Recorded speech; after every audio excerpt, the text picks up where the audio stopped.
Is a snake on the loose somewhere in Tooele. Somewhere. It's not, it's not your typical rattlesnake in the mountains, though, or a garter snake in neighborhoods. No, this one is much larger. News specialist Alex Cabrero is scared of snakes, so we send him out on the case of a missing 8-foot boa.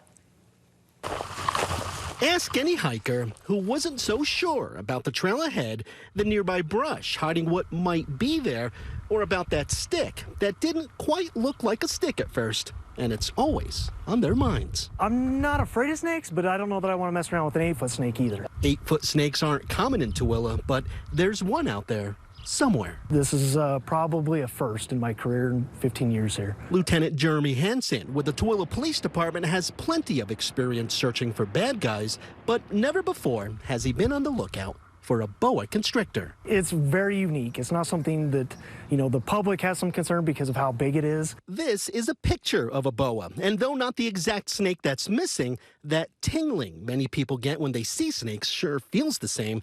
Last Thursday, the nope rope got out of its cage at this home off Antelope Avenue when contractors removing old windows to install new ones tipped the cage over. The owner had moved all of his snakes in their cages outside so the contractors wouldn't tip them over.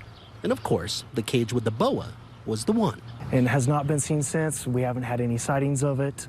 And the owner's hoping that it somehow made its way back into the house because the windows were off, but he hasn't found it inside either. So we have no idea where the snake's at. On Tooele's Community 411 Facebook page, people are saying what you would expect, like, I would cry if I ever came across this. And, well, Tooele, it was nice knowing you. Time to call in the Air Force. Now, if it helps, the owner told police that the boa is a friendly snake.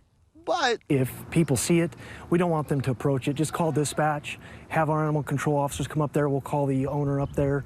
We just don't want to take any chances for the public. So beware, hikers, especially if that stick looks a little big this time. In Tooele, Alex Cabrero, KSL 5 News.